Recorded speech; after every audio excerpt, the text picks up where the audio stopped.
Saludos y bienvenidos una semana más a nuestra reunión en directo de la Iglesia Gracia y Fe.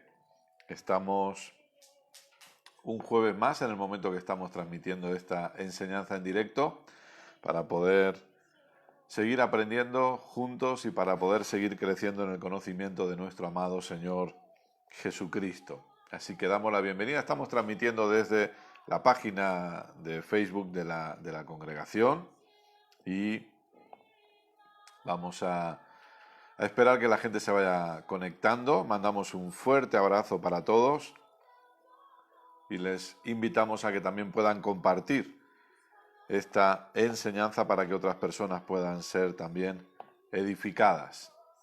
Gloria a Dios. Sean todos muy bienvenidos. En 1 minuto, 2 minutos vamos a estar orando. Solamente vamos a esperar un poquito para que las personas se vayan conectando y también para que nosotros podamos compartir la enseñanza. Mandamos un fuerte abrazo para todos allí donde nos estén viendo, allí donde estén conectados. Gloria a Dios. Vamos a compartir, permítanme, estoy compartiendo.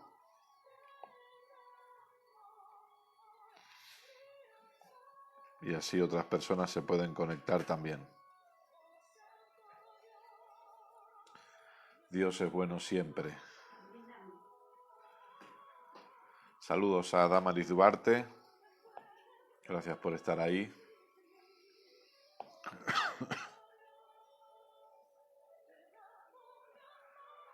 Como siempre esperamos que el audio y el vídeo...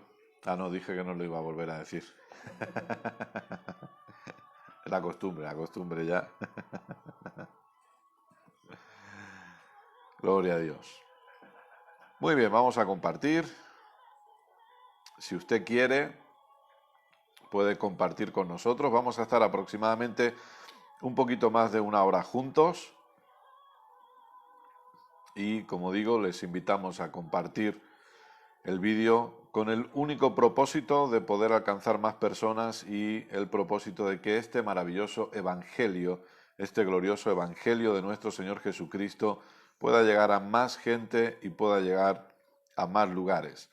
Estamos enseñando acerca de Abba Padre, estamos enseñando acerca de entender nuestra comunión con el Padre. Ya saben que estamos hablando qué es lo que tenemos por causa de ser hijos. Hemos hablado de identidad, hemos hablado de diferentes cosas y, como decía, ahora lo que estamos hablando es que estamos enseñando acerca de la comunión. Tenemos comunión con el Padre. Gloria a Dios. Muy bien, pues ya hemos compartido en algún lugar.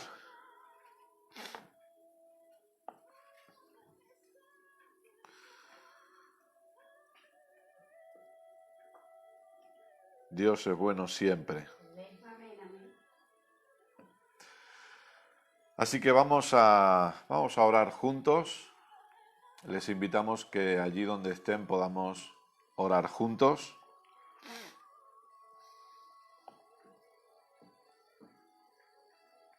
Mientras esperamos que otras personas se puedan ir conectando.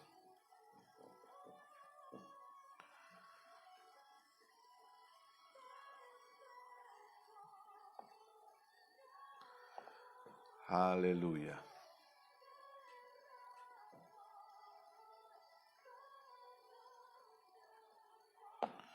Vamos a orar. Si usted quiere, allí donde está, puede cerrar sus ojos.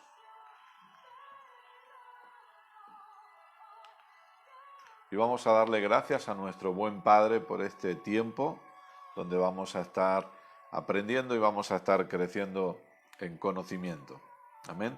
Papá, queremos darte muchas gracias. Gracias por tu bondad, maravillosa bondad. Tú eres bueno siempre. Eres bueno todo el tiempo. Y te damos gracias por ello. Gracias por amarnos incondicionalmente. Gracias por el privilegio de poder ser tus hijos. Gracias, papá, porque en Cristo nos has hecho tus hijos amados en los cuales tú tienes complacencia. Gracias por esa obra completa. ese sacrificio perfecto. Es esa obra a la cual no podemos ni debemos intentar añadirle absolutamente nada. Gracias. Gracias porque la obra de nuestro Señor Jesucristo fue perfecta, completa y absoluta. Es por causa de esa obra que hoy estamos aquí disfrutando de nuestra comunión contigo, sabiendo que somos uno contigo, sabiendo que tú continuamente nos estás escuchando y que estás atento a nuestra voz. Gracias, papá. Oramos una vez más para que el conocimiento fluya con total libertad sin que nada ni nadie lo pueda impedir.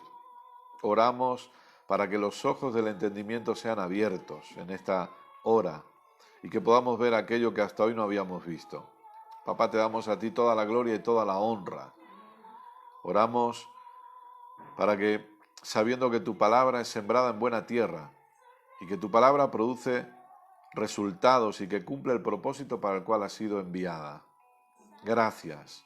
Gracias, papá, por mentes siendo renovadas y vidas siendo transformadas por el poder de la palabra de tu gracia. Te pedimos que tú nos hables, te pedimos que tú nos enseñes una vez más. Queremos seguir aprendiendo, queremos seguir creciendo en conocimiento, queremos crecer en el conocimiento de nuestro Señor Jesucristo y en el conocimiento de todo lo que Él ha hecho a nuestro favor. Por eso inclinamos nuestros oídos para recibir tu palabra, para oír tu voz. Gracias, papá. Gracias por esta comunión perfecta que podemos disfrutar contigo siempre. Gracias, gracias. A ti sea la gloria y la honra. Gracias, papá. Gracias, papá. Gracias, papá. Yo te pido que tú me uses una vez más y que yo pueda ser un instrumento en tus manos.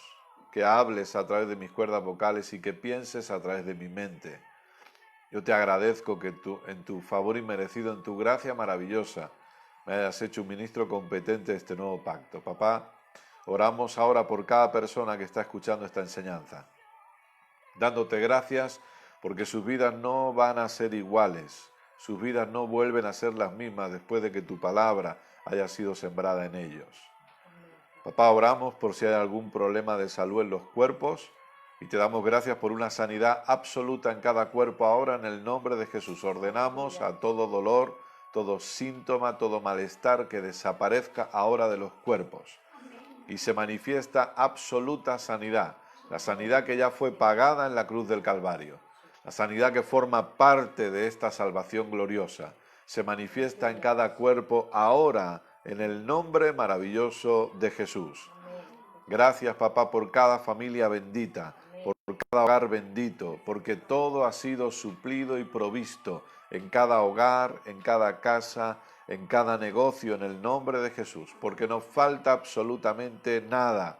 A ti sea la gloria y la honra siempre. Gracias por tu cuidado y tu protección sobre cada uno de nosotros. Aleluya.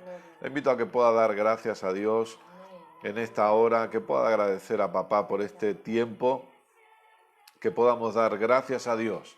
Aleluya, porque Él es bueno siempre. Gracias. Gracias porque no hay nadie como tú. Aleluya. Eres bueno siempre. Eres bueno siempre. Gracias, papá. A ti sea la gloria. A ti sea la honra. Aleluya. Eres el único digno. Eres el único digno. Aleluya. Gracias, papá. Gracias. Aleluya.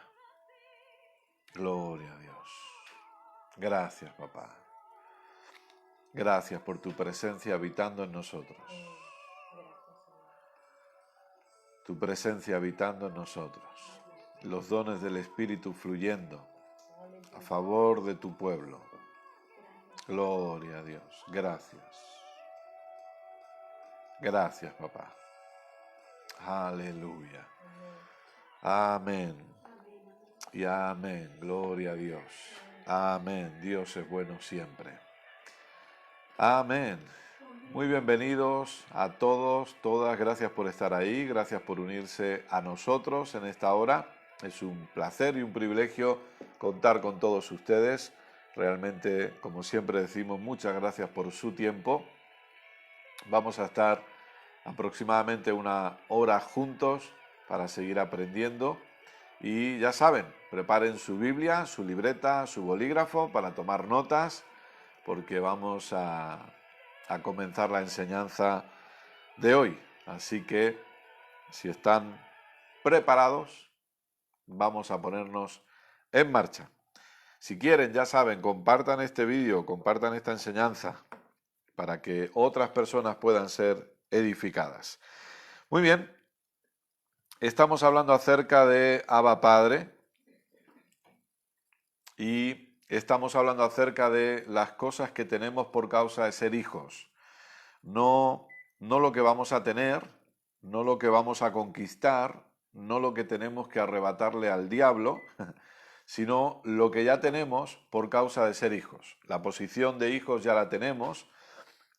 Por su gracia maravillosa hemos sido hechos hijos de Dios, mas a todos los que le recibieron, dice Juan capítulo 1, les ha dado la potestad de ser hechos hijos de Dios. Por lo tanto, todos aquellos que estamos en Cristo hoy somos hijos de Dios.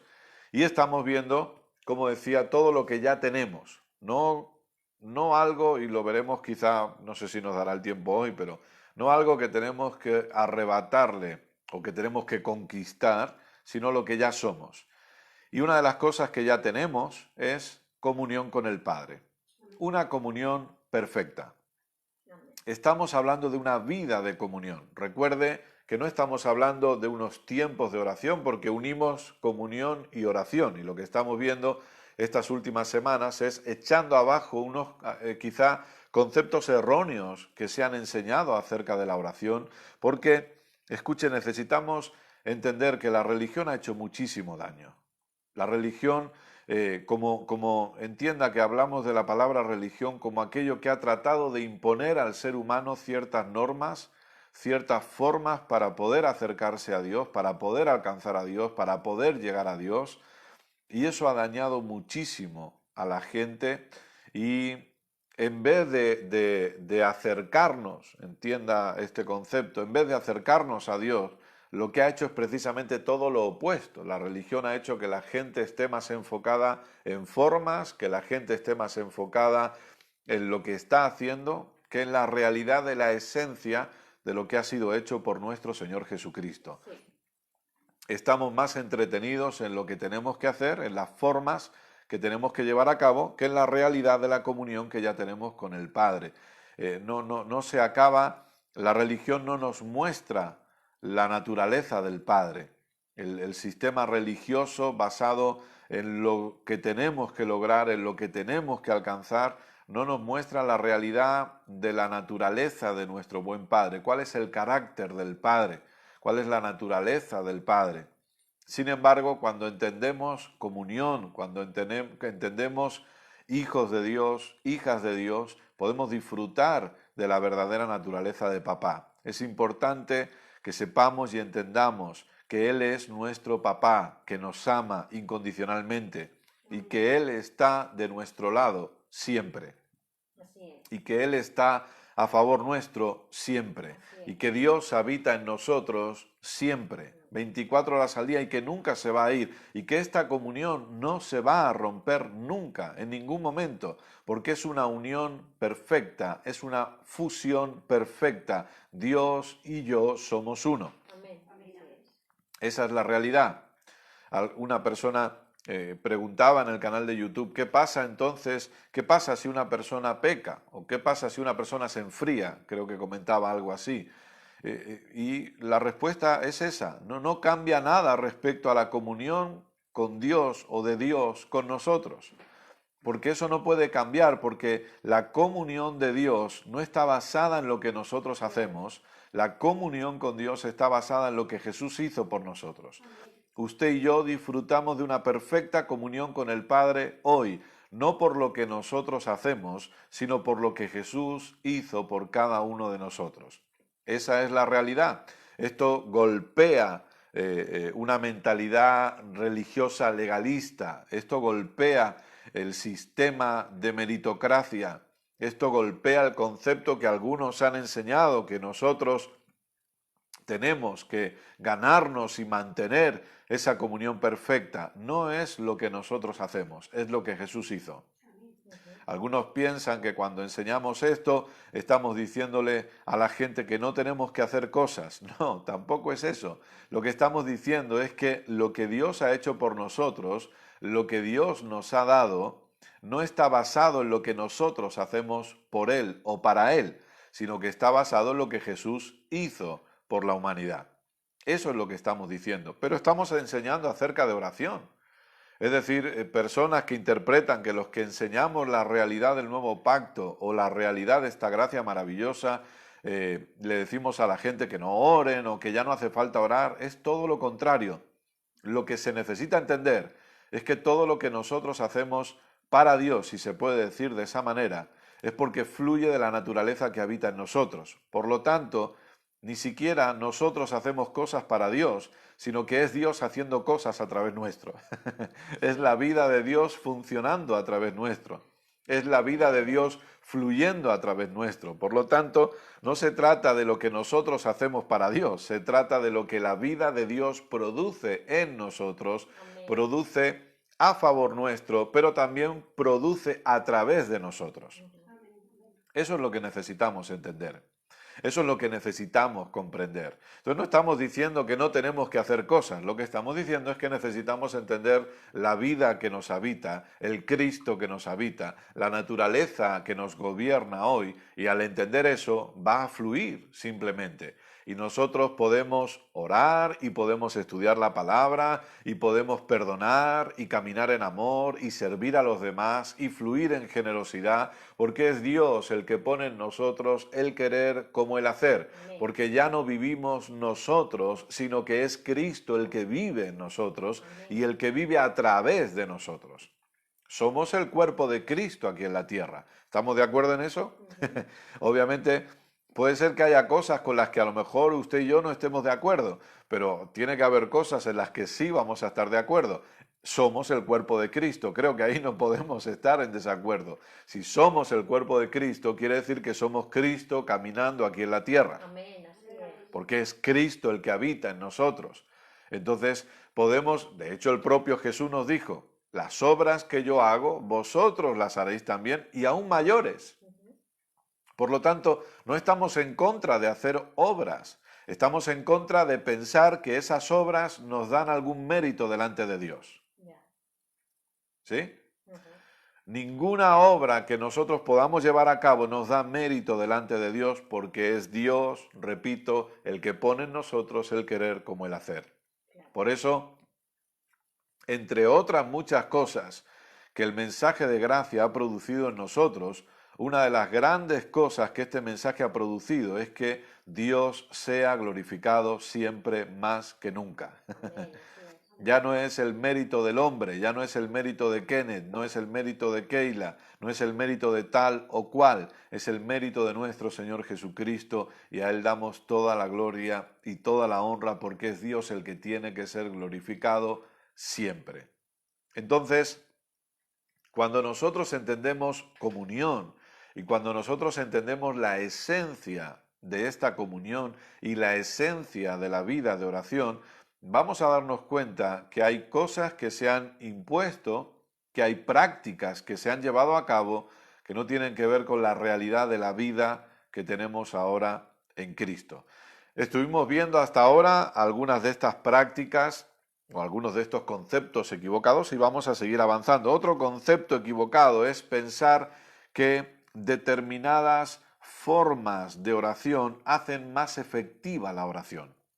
Repito, determinadas formas de oración hacen más efectiva la oración.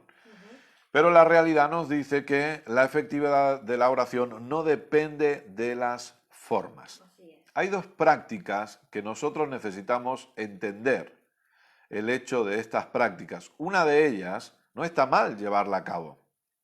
Y la otra tampoco estaría mal, aunque no vemos ningún registro bíblico para ello.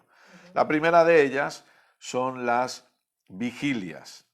Yo sé que ahora vamos a seguir tocando, igual que la pasada semana estuvimos tocando la unción con aceite, hoy vamos a tocar también dos puntos que a veces son complicados. Pero bueno, esto es muy sencillo. Si usted dice, yo no estoy de acuerdo con lo que Kenneth está diciendo, pues simplemente usted le da el botoncito y desconectándolo. Fíjese qué fácil es, ¿no? Si estuviéramos en un local metido sería como daría más vergüenza levantarse e irse, ¿no? Pero ahora simplemente dándole al botón nos desconectamos y ya está. Pero yo le invito a que no lo haga, le invito a que no se desconecte, a que me deje acabar y que luego podamos, usted pueda analizar con la palabra si lo que estamos viendo realmente está respaldado por la palabra o no.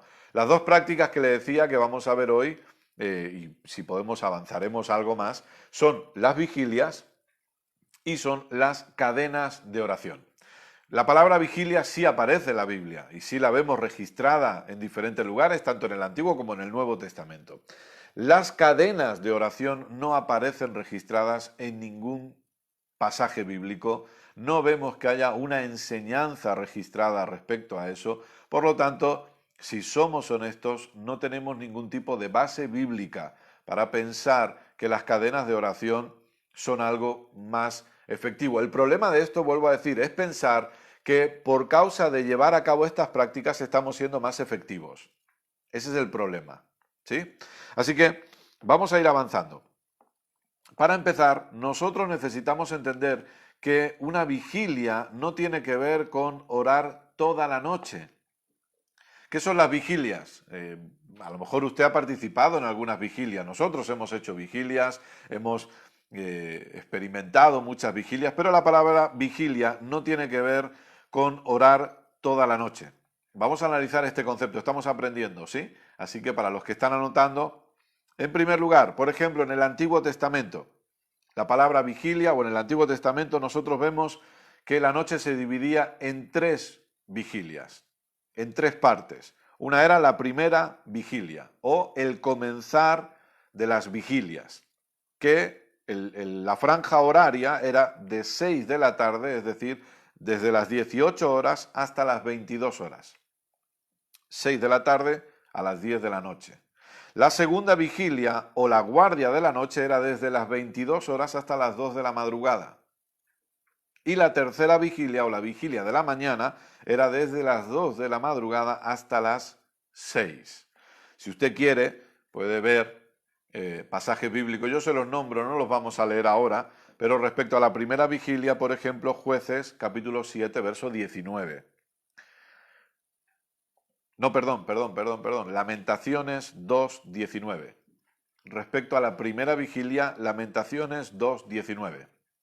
Respecto a la segunda vigilia, Jueces 7:19. Jueces 7:19.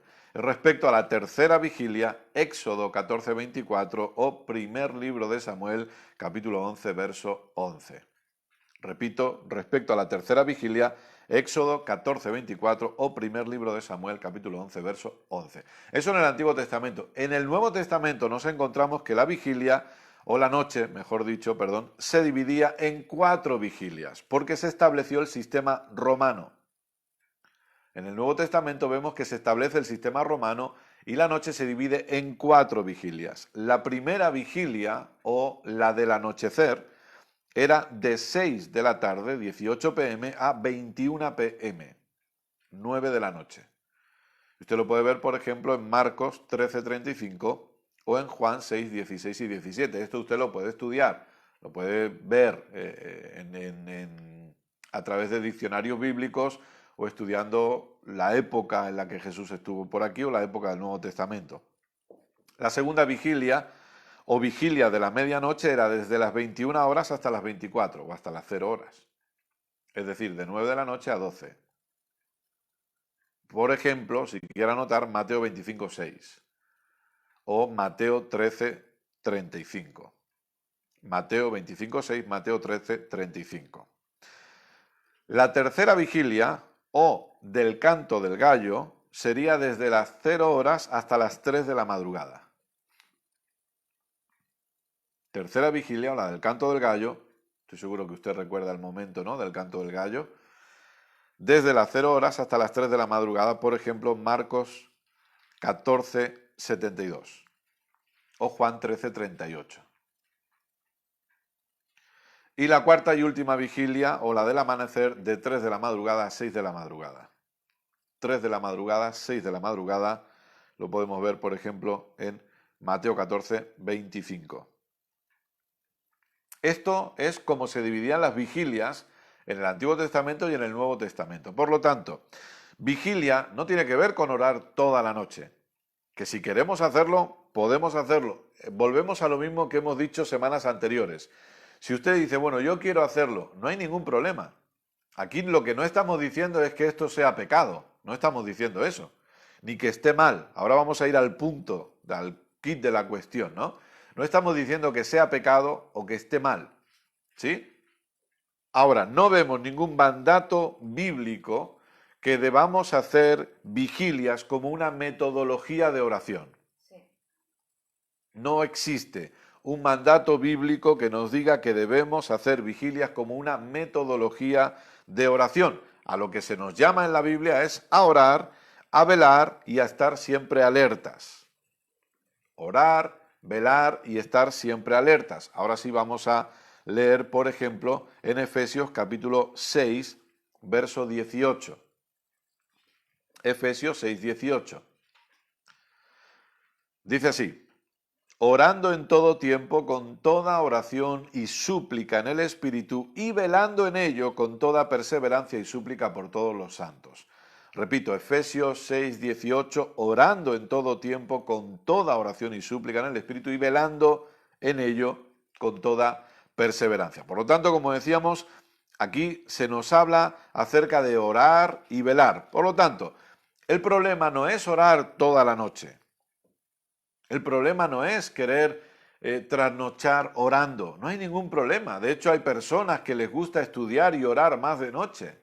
El hermano Kenneth Hagin, por ejemplo, él decía que a él siempre, él no era de madrugar, sino que más bien era de trasnochar. Entonces él a lo mejor no se levantaba a las 4 de la mañana, pero a lo mejor se acostaba a las 4 de la madrugada, porque se pasaba la noche orando, porque él estaba tranquilo. Y se quedaba estudiando y se quedaba orando. Es que no hay ningún problema en eso. El problema es que queramos imponerlo. O el problema es que creamos que cuando hacemos vigilias vamos a ser más efectivos porque nos estamos sacrificando para Dios. Porque seamos honestos, el concepto de vigilia que hemos tenido es un concepto de sacrificio. ¿O no? Esa es la realidad. Vamos a hacer vigilia porque nos vamos a sacrificar para Dios. Vamos a hacer vigilias porque vamos a quitarnos horas de sueño. Y en ese sacrificio Dios nos va a escuchar y Dios se va a mover a nuestro favor. Y luego hacíamos vigilias, y yo le digo honestamente, hacíamos vigilias y había personas que se quedaban fritas, se dormían. Y no se iban al infierno por ello, no se preocupe. Algunos piensan que si Cristo hubiera venido en ese momento, si el rapto hubiera sucedido en ese momento, los que estaban dormidos se hubieran quedado. Y los condenaban porque se han dormido durante una vigilia. Pero no, escuche. Y repito, no hay nada de malo en orar por la noche o en querer trasnochar orando. Lo que no está bien es que yo crea que Dios me va a escuchar más a mí por causa de estar sacrificándome para Él. Usted puede orar en cualquier momento, usted puede orar a cualquier hora. El peligro de hacer ciertas vigilias es pensar que me estoy sacrificando y que de esta manera voy a convencer mejor a Dios. Eso es lo que no debo, ese es el concepto erróneo. No se trata de los sacrificios que nosotros podemos hacer para Dios. Se trata que entendamos cada vez mejor el sacrificio que Jesús hizo por cada uno de nosotros. Como decía antes, lamentablemente la religión legalista a lo que nos enseña es a sacrificarnos para Dios. Pero la iglesia tiene que ser educada en cómo Jesús se sacrificó por cada uno de nosotros. En crecer en el entendimiento y en el conocimiento del sacrificio perfecto de nuestro amado Señor Jesucristo. Y que si usted quiere orar toda la noche, gloria a Dios por ello. Y si un pastor quiere organizar una sesión de oración por la noche, gloria a Dios por ello, pero no nos estamos sacrificando, no hay nada de especial, no hay una unción especial, no hay un movimiento del Espíritu especial, no hay nada de especial en eso. Está la misma unción cuando oramos a las 3 de la tarde que cuando oramos a las 3 de la madrugada, porque la unción no es algo, sino que es alguien, como dijimos la semana pasada, es el Espíritu Santo habitando en cada uno de nosotros. Amén. Por lo tanto, no hay nada de especial en ello. Así es. Y luego, por otro lado, obviamente están las cadenas de oración, que no existe ninguna mención en la Biblia. Y el problema aquí es dos preguntas que podemos hacernos. ¿Qué significa? ¿Por qué hacemos u organizamos cadenas de oración? ¿Porque muchas personas orando es mucho poder en funcionamiento? ¿O porque una oración ininterrumpida también es más poder?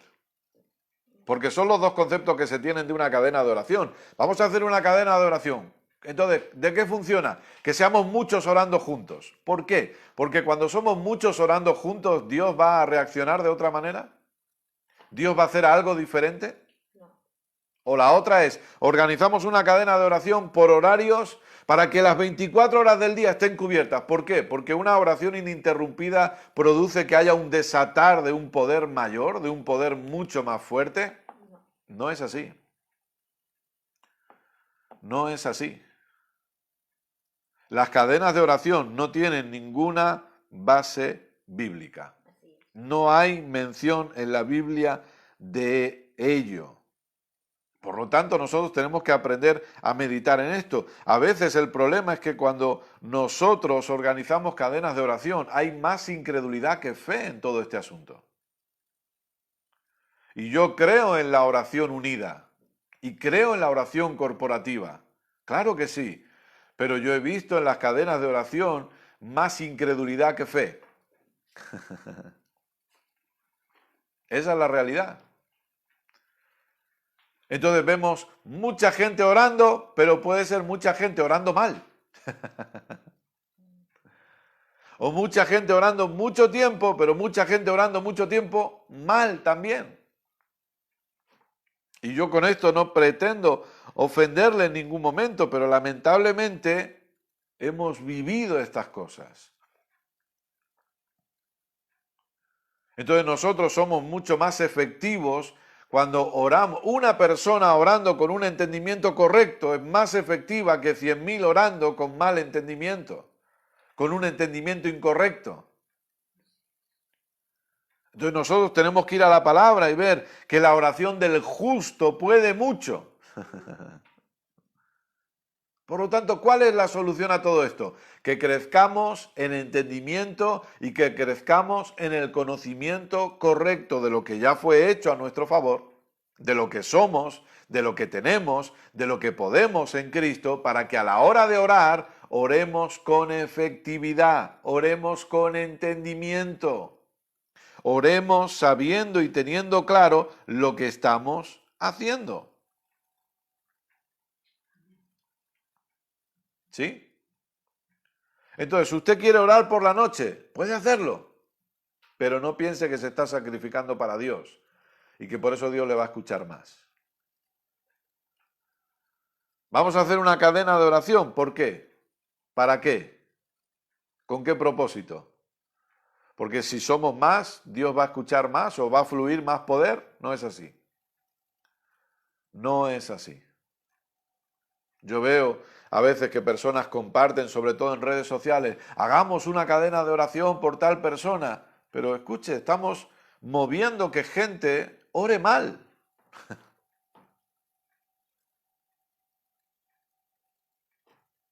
Y repito, usted puede llamar a una persona o conversar con un hermano, con una hermana, yo lo hago, nosotros lo hacemos y decir, oye, ponte de acuerdo conmigo en este asunto, en oración. Claro que sí. Y nos ponemos de acuerdo en oración, pero con entendimiento, con conocimiento. ¿Sí? Vamos a ir avanzando.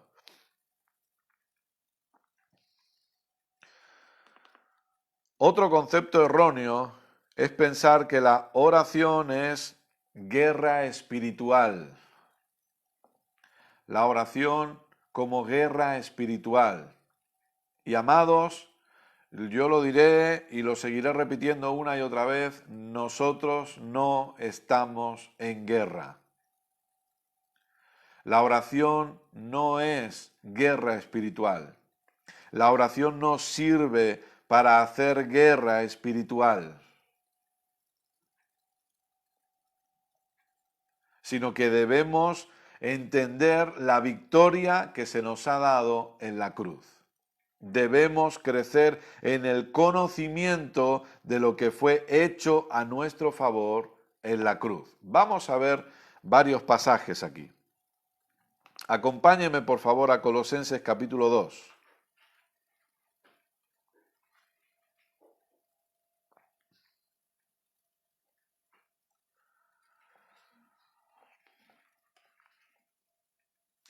Lamentablemente hay que tener mucha imaginación y mucho desconocimiento respecto a la división de pactos para enseñar lo que se está enseñando acerca de guerra espiritual. Yo a veces veo, yo no sé cómo me llegan, lo digo sinceramente, no sé cómo me llegan, pero a veces veo barbaridades. El otro día vi un post, lo digo con todo respeto, pero no sé ni cómo me apareció, de unas personas diciendo es hora de combatir en los aires por la presidencia de Donald Trump, porque los infiernos se están levantando y vamos a guerrear y lo vamos a hacer juntos tal día, a tal hora, únete conmigo para conquistar los aires, para echar abajo a los demonios y las potestades de los aires, hagamos guerra, que se levantan contra el presidente Trump, y hablan de profecías y como que el presidente Trump es el cumplidor de esas profecías. A la gente lo siento, pero a la gente se le va el asunto. Repito, lamentablemente hay que tener mucha imaginación porque tenemos creyentes con muchísima imaginación que deberían estar en Hollywood escribiendo guiones de películas de ciencia ficción. O lamentablemente hay muchísimo desconocimiento de la división de pactos correcta. Y hay muchísimo desconocimiento de la realidad de quiénes somos nosotros en Cristo. La guerra espiritual se basa en algo que nosotros debemos conquistar. Es así. La guerra espiritual nos habla acerca de lo que tenemos que arrebatarle al diablo. Y el creyente no tiene nada que arrebatarle al diablo. El creyente no tiene nada que quitarle al diablo. Y la guerra espiritual trata de todo lo que hay que conquistar, todo lo que está por delante que tenemos que conquistar. Sin embargo, la vida plena en Cristo se basa en lo que ya ha sido conquistado. Repito, la guerra espiritual se basa en lo que debemos conquistar, pero la vida plena en Cristo se basa en lo que ya fue conquistado. Amén, amén. Colosenses capítulo 2, versos 13 y 15, por favor, acompáñeme aquí. Colosenses 2, 13 y 15. Y a vosotros, estando muertos en pecados y en la incircuncisión de vuestra carne, os dio vida juntamente con él, perdonándoos todos los pecados, anulando el acta de los decretos que había contra nosotros, que nos era contraria, quitándola de en medio y clavándola en la cruz, y despojando a los principados y a las potestades, los exhibió públicamente, triunfando sobre ellos en la cruz. Amados, no se trata de lo que tenemos que guerrear, no se trata de lo que tenemos que conquistar, se trata que debemos crecer en el entendimiento de lo que ya ha sido conquistado o de lo que ya ha sido ganado. Amén, amén. Cristo en la cruz conquistó una victoria completa. Amén.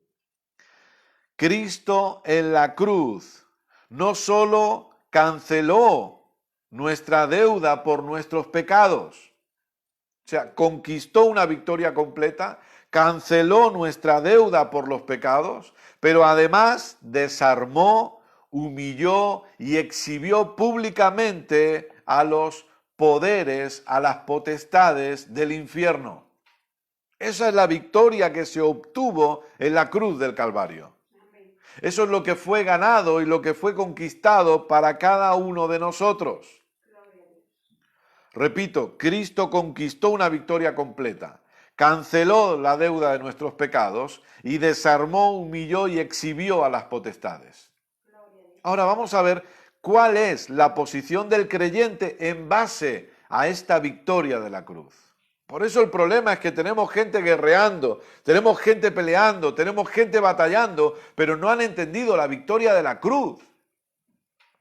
No han entendido la tremenda, tremenda victoria y todavía nosotros no hemos llegado a entenderla del todo, pero necesitamos crecer en este entendimiento.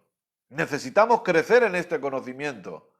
Abrazar la realidad de lo que ya fue conquistado, no de lo que tenemos que conquistar. Perdóneme, pero no hay nada que usted tenga que conquistar. No hay nada que usted tenga que arrebatarle al diablo. Todo fue conquistado por Cristo. Nuestra fe, la fe que tenemos, no es para arrebatarle cosas al diablo, es para que disfrutemos lo que Jesús nos dio en la cruz, lo que ya nos ha sido dado. Y yo sé que a veces hay canciones, enseñanzas. Yo le puedo asegurar, usted vaya, no lo haga, ¿no? Porque está perdiendo el tiempo, pero bueno, si quiere perder tiempo, vaya a YouTube y ponga guerra espiritual o ponga arrebatarle al diablo y usted va a ver predicadores que se les inflan las venas y se le hincha aquí, parece que va a explotar y gritando y guerreando y peleando y canciones, etcétera, etcétera. Y tenemos a los creyentes, lamentablemente, que no están disfrutando de la victoria de la cruz. Y necesitamos disfrutar de la victoria de la cruz. Crecer en el entendimiento de lo que ya fue hecho por nosotros. Entonces vamos a ver la posición del creyente en base a esta victoria. Efesios capítulo 1, por favor.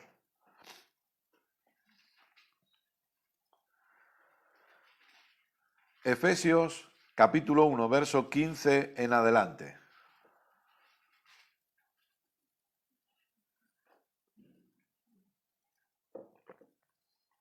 Gloria a Dios. Efesios 1, 15 en adelante. Dice así: por esta causa, también yo, habiendo